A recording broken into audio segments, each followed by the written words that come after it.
You think you can scare me because you've got God on your side." Her voice cut sharp, fists shaking above the open folder. "You lied and now everyone's going to see it." The man's hand trembled against the weathered desk. "You don't know what you're doing," he hissed, glancing at the door. "Step aside," she barked. "Not this time." The creak of floorboards, the sudden shift in light as boots thundered down the hall. "Put your hands where we can see them, FBI." The voice barked urgent as a half-dozen agents charged in. She pressed the folder forward, eyes never leaving his. "You kept telling people I was weak." In that charged instant, before handcuffs, before the world outside knew the truth, the air thickened, as if history itself held its breath. To understand how she ended up there, inside that cold room with every eye finally on her, you'd have to start in a cramped apartment, 5 days before everything changed. The third notice landed face up on the linoleum. Final reminder, $614 past due. Simone blinked at it, then let it drift, joining stale takeout containers, hospital schedule printouts, and 3 empty Red Bulls on her kitchen counter. The damn phone buzzed across the grimy tile. She half expected it to be HR again. Instead, unknown caller. She answered, tone clipped. "Simone, yes." On the other end, a crisp voice, rehearsed and blank, the funeral director. "You are the next of kin for Dora Granger. Remains will be released to you as per next of kin protocol." Simone inhaled, fighting the tremor she knew would rise. She hadn't seen her mother in 7 years, not since the whispers started, not since the hospital began cutting her shifts, not since the whole family had gathered under sharp summer sun to whisper about how odd Simone had grown, odd for questioning, odd for working nights, odd for not bending. Simone the black sheep. Simone the blight. She hung up, stared at her keys, then the duffel she'd packed for a future that never came. The Grangers had always been a people, legacy, old land, guilt-trusted furniture, church on Sundays even for the faithless. News trickled in like cold water. Her mother dead. The estate, 20 acres of overgrown Minnesota pines and a scrap of crumbling house, had been donated, the will rewritten, her name stricken out with fervor. At the wake in Ironville, laughter simmered behind closed doors. Cousins murmured, "Of course the church gets it. Not like she'd ever care, living in Arizona. What would Simone have done, turn it into a Starbucks?" They didn't know about the letter. At breakfast, her cousins slipped it under her motel door, scribbled in her mother's curling hand. "Ask the treehouse, the place your father built for secrets. There's a floorboard loose as your old laugh." She crumpled the paper, heart nodding. If you've ever been banished from your own blood, cast out, cut off, then invited back as a quiet joke, keep listening. Sometimes the dead leave instructions, and sometimes the living aren't laughing for the reasons you think. Simone drove north as dusk bled across the horizon, windows cracked to the scent of pine and thawing dirt. Her mother's letter, creased, spotted, rested on the dashboard beside her shift schedule from Kingman Regional, a jarring mix of dying requests and the mundane. Every hour from this point mattered. The property's value would be assessed in just 5 days, and if it was undervalued, everything would slip into the cult's hands forever. The rental ached with each bump along the worn path, headlights splintering the forest's skeletal arms. Simone remembered, as a girl, how the air in these woods clung damp to your skin, how her mother's voice, warm, frantic, would call her in at dusk. "You'll catch your death lurking." She'd been lurking all her life, she supposed. A flashback bit in her Uncle Mark at the funeral, clutching Dora's hand. "What's done is done, Sim. The Lord decided." His eyes avoided hers, voice flat as ash. She'd wanted to punch the lacquer from his calm. The sky spat rain, dirt-smelling, cold. By the time she reached the sagging skeleton of the old home, dusk had devoured any comfort. Peach paint gleamed along the tree's trunk, 3 planks up, her old treehouse, limp tarp flapping, rope ladder stiff and brittle. Simone hesitated. Beneath her boots, sodden grass gave way to forgotten toys and rusted jar lids, relics of childhood or sacrifices, depending on the day. At the foot of the treehouse, she found the heart-shaped key her mother used to keep in a mason jar by the phone. It was duct-taped beneath a splintered step, almost an afterthought. Simone's hand trembled as she tugged herself up, cursing the strain on her wrist from last month's double shift. The trapdoor shrieked as she pried it open, the smell dank and sweet like a basement of canned peach syrup rushing up into her lungs. She ducked inside. 3 steps later, she kicked something metallic. Steadying herself, Simone lifted the warped plank her mother had hinted at. Underneath, a false compartment layered with dust, a canvas sack, and something that hummed faintly like a slumbering machine. She almost laughed. Her mother's floorboard loose as your old laugh wasn't just nostalgia, it was a goddamn alarm clock. Simone crouched, peeling apart canvas folds.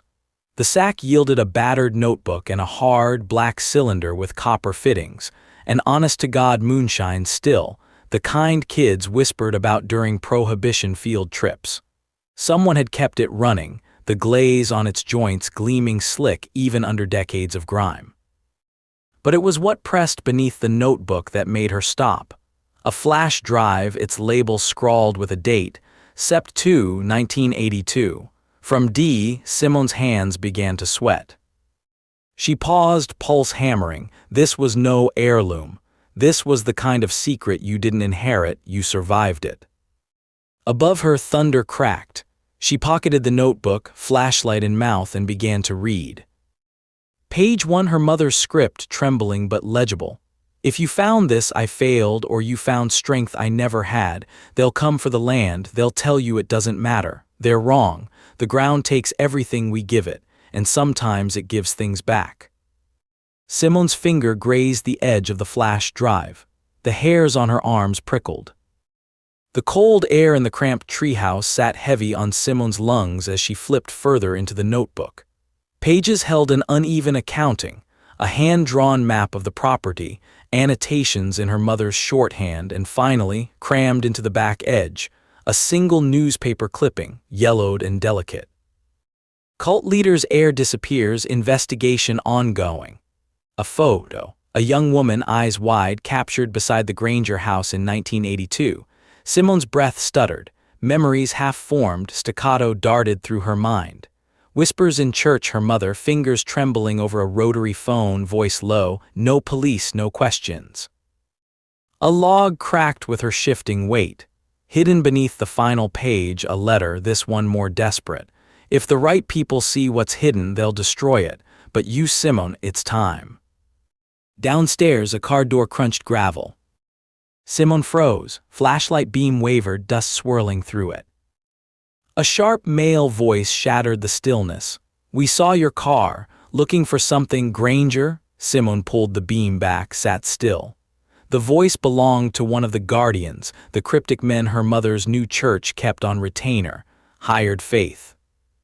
I'm just collecting my things, Simone replied, voice steady, heart ramming her ribs.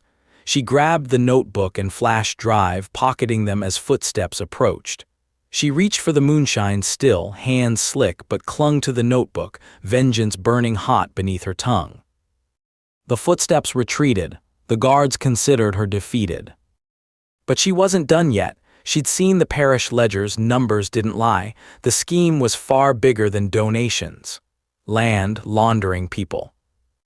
Simone crept down the ladder, boots silent in the mud. She ducked behind a rusted swing, adrenaline surging. Her plan formed, she needed help and fast. The next morning, Simone sat across from the only lawyer in Ironville who still took her calls, Frank Mullins, a former public defender fallen on hard times, his tie stained and voice soft with regret. Frank's office, crammed between a bait shop and a defunct Sears, reeked faintly of must and desperation. He glanced up as Simone shoved the notebook and flash drive across his tired desk. "What do you need, Sim?" he asked, voice gravelly, gaze flicking between her and the door. "It's not every day you bring me antique contraband and cryptic code." She let her thumb rest on the moonshine still. "Someone wants this land for more than nostalgia, Frank. My name's off the papers. All my mother left me was this." He flipped through the notebook, brow furrowing as he read. "You're sitting on a Prohibition relic," he murmured, fingers tracing a line scripted in her mother's shaky hand. "But why the flash drive?" Simone's jaw tensed. Read the dates, connect the names. My mother was tracking something, someone. The time pressure rung in her blood like a warning bell. Frank plugged in the flash drive, breath catching as he paged through scanned invoices, banking statements, blurry video files captioned evidence, Richard Mann confesses, and staging the disappearance, Sep. 2, 1982. Audio crackled, voices muffled but clear enough. This land, it's ours. Anyone stands in our way disappears, even if it's close to home. Frank looked up, eyes wild. Simone, this isn't some family spat. This is RICO, tax fraud, wire fraud, maybe worse. You're sitting on the tip of a $30 million operation run through a faith community, and 5 days from now they'll cover their tracks with an appraiser on payroll. Simone's hand shook. So we go public. He shook his head. You think Ironville's papers will touch this? FBI, Sim, that's your shot. You need to keep moving, hide that still, and God, don't get caught. Simone left, knees weak, keys biting hard in her palm. Her only ally now a disbarred lawyer and a notebook that could get her killed. As dusk fell, she heard the guardians behind her, voices lower, footsteps faster. Simone ducked into the alley, heart racing, phone dialing a number she'd never dared. FBI tip line, how can I help you? A voice answered, clinical. She hesitated then. I have evidence, tax evasion, organized crime, wire fraud operating under religious cover. A voice on the line stiffened. Stay on the line, do not leave your current location. The phone buzzed silent. Behind her, footsteps. A sharp hand gripped her shoulder. Looking for trouble, Granger. I'm looking for answers, let me go. The man's breath reeked of cheap mints and menace. Leave town, or you'll end up like the last one. Simone turned, yanked free, memory darting, cardiac compressions in ER, training drilled down to reflex. She jabbed a thumb up beneath his chin, hard. The man yelped, loosening his grip. She sprinted, breath ragged, knowing the real fire had only just started. The next day, Simone huddled behind the wheel of her rental, moonshine still lying heavy on the passenger seat. FBI call log open in her palm. Frank's voice crackled over her burner. They're moving fast, Sim. The appraiser's common in 3 days. Papers'll say the land's worth pennies, just rocks and trees. With the flash drive and the still, you have a shot of stalling them. But you need someone at the auction, someone real. Go to Maggie Fairchild Heritage Commission. She owes me a favor. She'll believe you if you show her the notebook. Simone made the drive to the dulled brick Heritage Commission, moonshine still swaddled like stolen art. Maggie Fairchild, hair streaked silver, hands as rough as barnwood, met her at the door. Frank thought you'd have answers, Miss Granger, she said, voice brisk. What is this, then? Simone set the moonshine still gingerly on the table. Prohibition era, still working. Maggie let out a low whistle. Haven't seen one this intact since the Iron Lake bust. Where was this hidden? Treehouse? Simone kept her answer tight, but there's more. She slid the notebook, then the flash drive across. Maggie's eyes narrowed as she skimmed. These numbers, these are land grants, not church tithes, and these legal filings, federal paperwork. If this is what you say it is, you can kick up a hornet's nest that doesn't close. I see names in here, Richard Mann, Peter Salter, connected to 4 open investigations. She looked up hard. You ready to see this through, Simone? There's a price. Simone glanced around, digging nails into her hand. What price? Maggie turned the notebook so Simone could read the last entry. My mother, she was a witness, in 1982. It reads that way, Maggie said softly. And if you're holding evidence of murder, she let the sentence dangle. Simone shook her head. I shouldn't have ever opened these doors. Maggie leaned forward. Well, you did. The FBI's already in town. You want justice, you'd better get all your teeth in this before those bastards bulldoze every inch for new construction. 3 days, Simone. That's all you have before the appraiser sets value and the whole thing's lost for good. Simone left, mind racing, moonshine still stashed under Maggie's care. She was running out of time and luck. Sunset stretched long shadows across town as Simone walked the old railroad tracks near the Granger land. Her phone buzzed, a text from Frank. "They know you tipped the feds, be careful." She zipped her jacket, every muscle alert. A branch cracked. Voices, a congregation or a hunting party.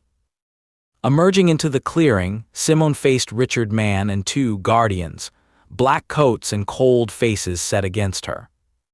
Mann smiled, predatory. "Granger, why persist? Nobody's listening. You could still walk away. No one cares about a piece of useless land but us." Simone braced, planting her feet. "That's where you're wrong. My mother cared. And you, what did you care about in 1982? One guardian lunged, but Simone backpedaled, hands up. "Want to go to prison for assault before the state gets you for murder?" Her voice shook, but she held. Richard snorted. "You always were a liability, Simone. Never saw the bigger picture. Your mother gave us the land." "She didn't give, Richard, you took." The tension snapped in the air. The guardian pressed in, but Richard held him back, gaze pinning Simone like a beetle to felt. "You've always been trouble, but nobody's gonna believe you," Richard spat, his rigid smile dropping. "You work nights, you talk crazy, who would?" "The FBI, the Heritage Commission, even the Ledger if they have to. It's not just murder, Richard. Wire fraud, tax evasion, racketeering." He lunged, but she sidestepped, boots digging in rocky soil, heart pounding by muscle memory. Training took over, palm strike, pivot, evade. The man stumbled, not expecting resistance. She ran, lungs burning, until wood swallowed the shouts behind her. Running had never felt like winning, but she had what she needed. By midnight, Simone found herself in Frank's cramped kitchen, the notebook and flash drive spread over faded linoleum. Frank placed his mug gently beside her elbow. "You're good with this going federal, you're ready to hand it all over." Simone shook her head. "No, but it's what has to happen." Frank nodded, voice soft. "I'll call the bureau, they'll want you in the room when this pops." Together they set the plan. Maggie would vouch for the moonshine still's authenticity, tie it to protected heritage designation. Frank would handle the feds. Simone would confront the cult's leadership with the evidence, make sure the Granger land was safe from their grip. In the silence before dawn, Simone stared at her hands. Tomorrow she'd end a chapter older than herself, or die trying. The following afternoon, Simone returned to the Granger house, now stripped bare, ready for appraisal. Inside, dust rose, golden in slanting sun, settling on battered furniture and old hymnals. Simone's heart hammered as she entered the study. Richard Mann awaited, flanked by his two guardians. Across the hall, Maggie hovered, clipboard in hand, and Frank stood, phone ready, FBI on the line. Richard sneered. "I wondered if you'd come. Did you bring the circus?" "You lied to everyone," Simone said calmly, laying the notebook flat on the desk. "You said my mother gave you this land, but these are her words. Listen." She pressed play on the audio from the drive. Richard's voice, warped by time. "If anyone gets in our way, we handle it quiet." Richard's jaw tensed. "That's not what it sounds like. You can splice anything." "I've got the ledger, church filings, banking statements, property transfers, and more." Simone clicked through files, screen turned to the room. "Your own voice, Richard." "You think the government cares about your little vendetta?" he snapped. "Your family's dirty laundry doesn't scare me." Maggie stepped forward. "This land is about to be protected as a historic site. The still S been authenticated. That alone blocks demolition." Frank nodded. "And Simone's evidence is already with federal authorities. They'll be here any second." Richard slapped the table, voice cracking.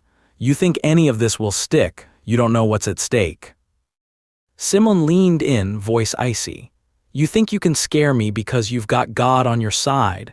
Her fists shook above the open folder, her jawline set. "You lied, and now everyone's going to see it." One guardian stepped in front of Richard, eyes darting, but the man's hand trembled against the battered desk. You don't know what you're doing, he hissed, gaze flitting to the door. Simone stepped closer. Step aside, not this time. The air bled tension. Then boots rattled the floorboards, hall lights flickering, voices echoed. Put your hands where we can see them, FBI.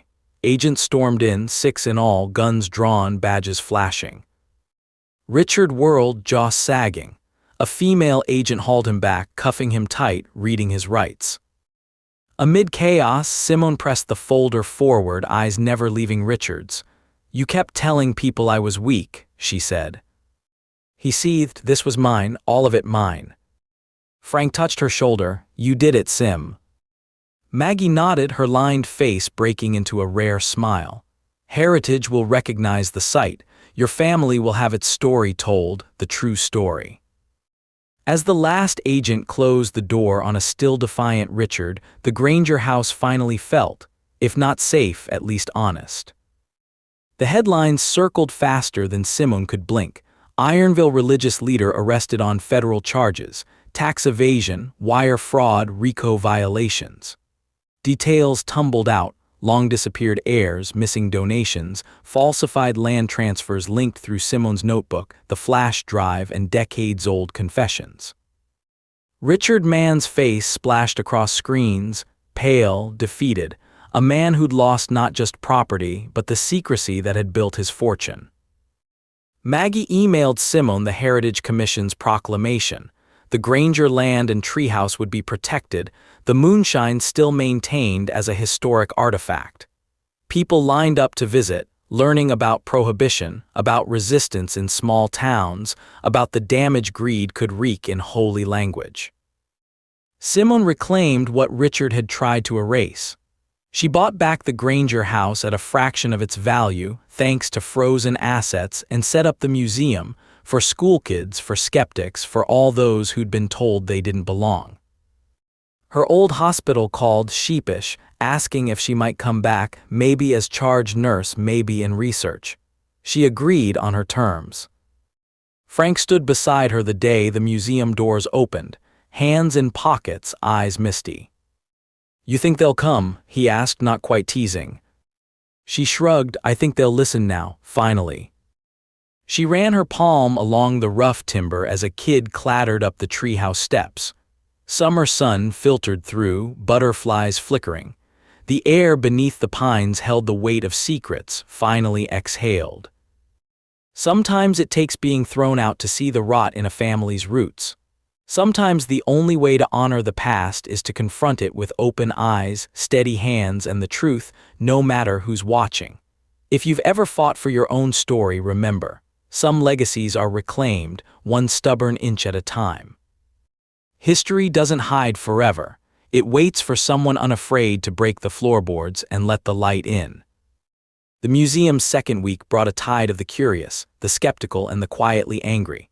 Old-timers shuffled through the rooms, memories creasing their brows, while school kids pointed at the moonshine still as if it might belch smoke at any moment. The visiting hours calendar filled. Sometimes Simone caught her own name whispered behind cupped hands, admiring or resentful, she couldn't always tell. But it didn't matter. The house was hers again. The night after the regional news aired a segment on the Ironville air, Simone stood on the front porch, watching a persistent mist drift through the evergreens. Moths battered the porch light. Wind rattled the roof as if the house itself were remembering. Her phone pulsed, a message from Maggie. We finally cataloged your mother's notebook. State wants to digitize for historical record. You sure you still want the originals back? Simone typed, yeah, they belong here. She slipped her phone away. Behind her, the floor creaked.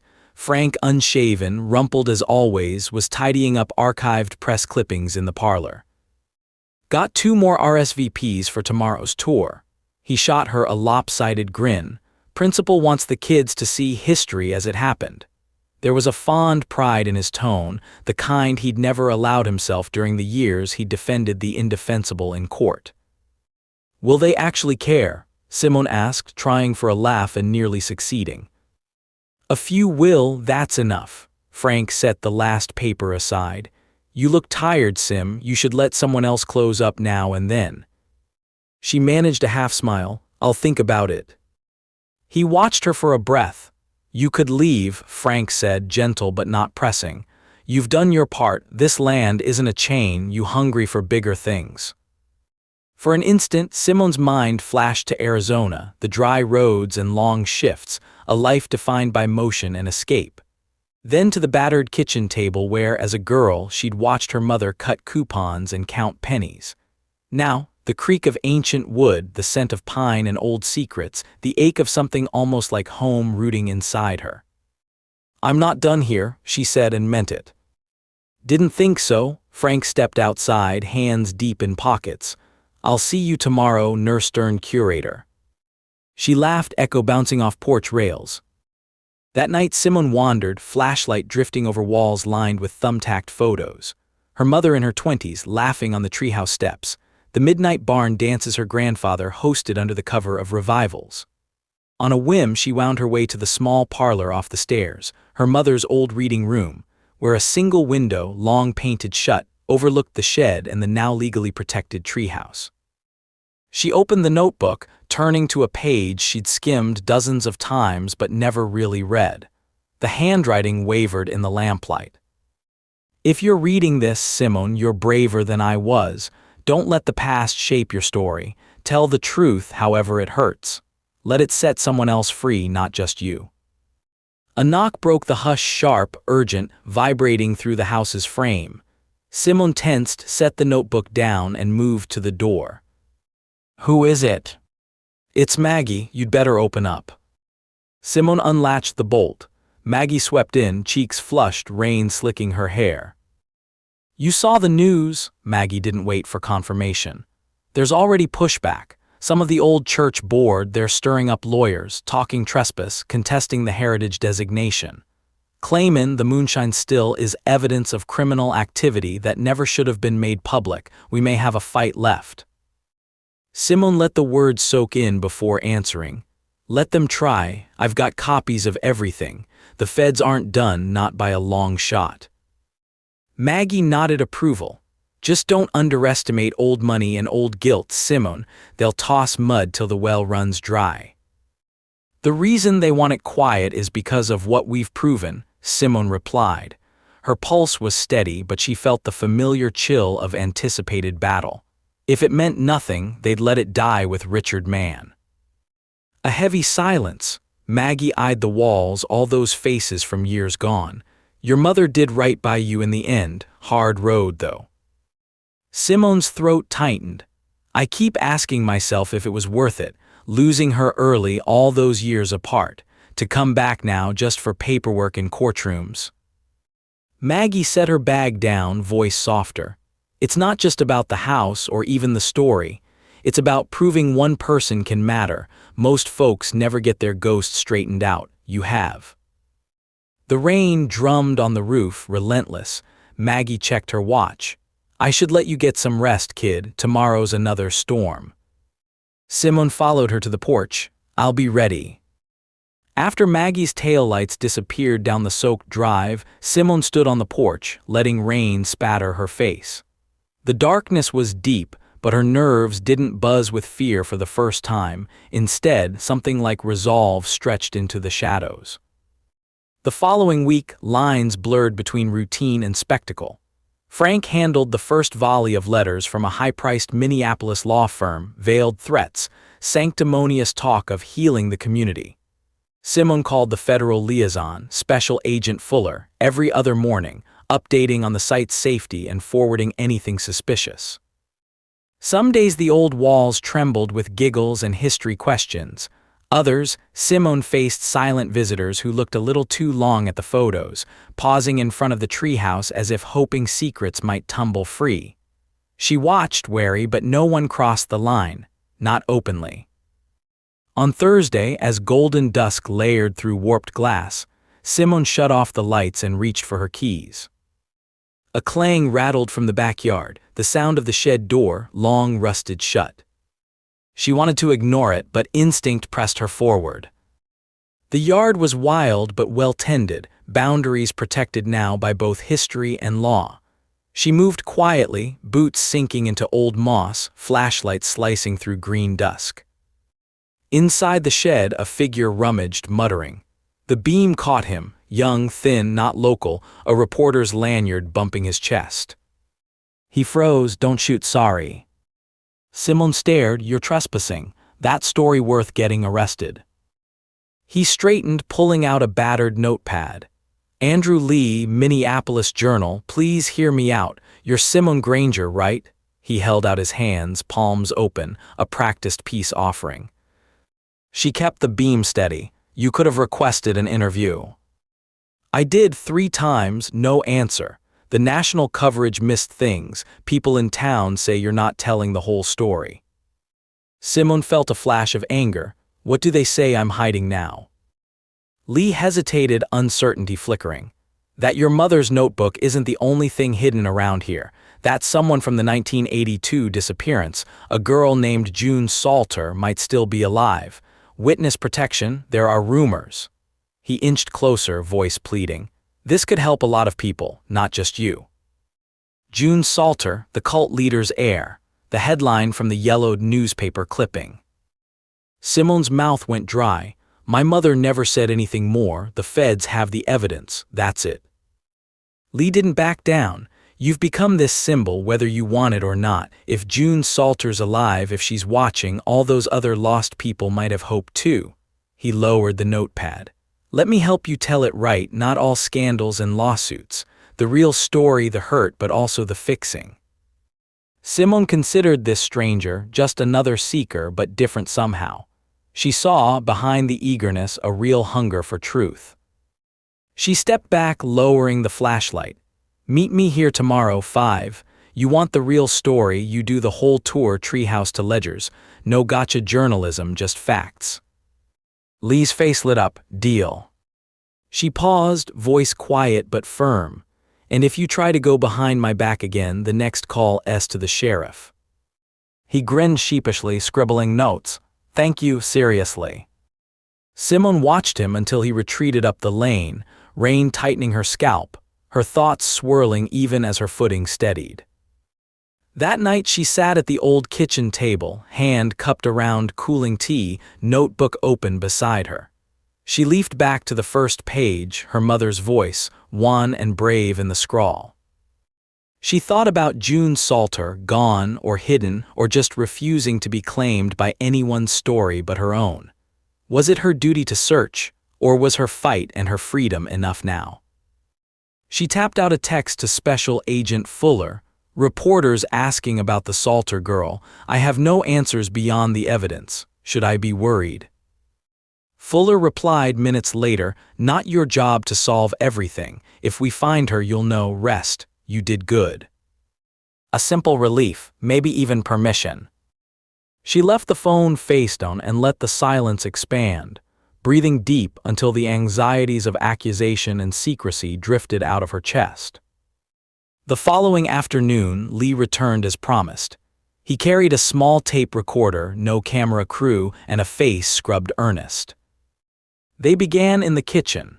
Simone showed him the payment ledgers, the grainy transfer slips, pages that proved every sanctimonious promise was a lie stitched over theft. "Was there ever a point you wanted to quit?" Lee asked, eyes darting between her face and the ledger's neat columns. Simone closed her eyes briefly. "Every day since the funeral, but someone had to keep the record, even if I never got to see the end result." He scribbled, then walked with her to the living room where the moonshine still stood behind glass, a relic of criminal ingenuity, now a protected artifact. "People think small towns are peaceful," he mused, "but the secrets stack up, don't they?" She smiled, tired but grateful. "All families have ghosts, ours just wore neckties and hymnals." Up the stairs, the tour slowed at the treehouse's faded ladder. The storm tarp snapped in the wind, its patchwork casting dappled shadows on the yard. "This was your sanctuary?" Lee asked as he climbed, cautious. "For my mother, too. She hid the past in floorboards because she knew the walls had ears. Funny how the things meant to protect us sometimes just keep us alone." Lee ran a hand over the battered plank. And the future, does this place feel healed? Simone took a moment. It's not whole, but it's not poisoned now, it breathes. Their last stop, a guest ledger at the door to the museum, pages filling with spiky signatures, messages in schoolchild scrawl and spidery old age. People will come, Lee said, as if promising. They'll see what your family did, what you undid. Simone nodded, uncertain, and led him out by the lane as twilight began to pool beneath the pines. As Lee packed his notebook away, he looked at her, brows knit. What does justice look like to you now that you've got it? She shrugged, feeling the ache behind her ribs. It looks like tomorrow, maybe a little better than yesterday. He smiled softly, and for a moment they were just two people in a bruised Minnesota dusk. No headlines, no flashbulbs, no legends. As she closed up, warmth seeped into her bones for the first time in years. More tour followed. Letters from nearby towns trickled in, offers to bring school kids to study the ledgers, to compare and share their own patchwork of buried history. Simone started a blog, uploading sections of her mother's notebook with footnotes and scanned clippings, the truth spreading its roots further than she ever imagined. A quiet Sunday, weeks after Richard Mann's sentencing, brought another visitor. He was old, hair pure white, features sharp as a carved pine. He stood at the base of the treehouse, staring up, posture rigid. Simone watched for a moment before stepping out onto the porch. "Do you want a tour?" she called, not unkind. He shook his head. "I grew up 2 houses over. My sister was June's best friend." His voice carried the ghost of another accent, Scandinavian vowels rounded by time. Simone exhaled, heart dropping in her chest. "I never knew her. My mother barely spoke her name. She left a shoe here once. Red sneaker, I never forgot." He looked at Simone, eyes watery. "Whatever happened, you did right. She deserved a future, and so do you." Simone felt herself smile, tentative, real. "Thank you for saying so. You're always welcome here." He nodded, shuffled away. She watched him go, thinking of all the stories that twined beneath the roots of old houses, all the scams and sorrows and silent survivals. She wondered if somewhere June had found peace. Simone's reputation shifted. People stopped calling her the black sheep, the blight, the outsider. Instead, they called for her insight on the historic registry, asked her to speak at the library, invited her in for pie after Sunday service. She took some invitations, skipped others, but never shrank from the center again. The house, too, softened. The porch swing started to hold its rhythm. The kitchen gathered flour-dusted laughter from new friends, every spill and stain forging its own chapter. Months later, as she prepared for another slate of visitors, one last letter arrived. The address was a post office box in Colorado. Inside, a single photograph. A much older June Salter, gray hair braided, standing in front of a mountain, alive, well, outside the Granger's shadow. On the back, a note in neat, careful print. "Your mother saved me, so did you. Let no one tell you legacy is only pain, J.S." Simone folded the letter over, smiling through a long sigh. She tacked the photo beside the treehouse map, added a placard. "Survivor, 1982, proof that stories can escape the chains we think will hold them forever." The Ironville Museum prospered, a place where truth and invention coexisted, where teachers explained prohibition and the risks people took to keep their world honest, and where Simone honored both the wounds and the resilience of her lineage. She walked the property each dusk, boots brushing the wild mint at the wood's edge. She sometimes caught sight of her own reflection in the windows, older, maybe, but steadier, freer. In the deep hush before sleep, she sometimes thought she heard her mother humming through clapboard walls, not forgiving the past, but making peace with it, hour by hard-won hour. On the first anniversary of the night she'd broken open the treehouse floor, Simone stood by the ladder, arms folded, watching clouds drift and break. Frank joined her, hands stuffed in his coat. "Never thought a busted still would change anything real," he admitted. Simone laughed, still can't believe a notebook could do this much. Frank nudged her. What'll you do next? Once the crowds fade, the headlines die. Simone let her gaze rest on the old house, sturdy and strange under the shifting sky. I'll stay, I'll listen. There's always another floorboard, another story, and I'll make sure the real ones don't get buried. Frank grinned. That's the job, that's legacy.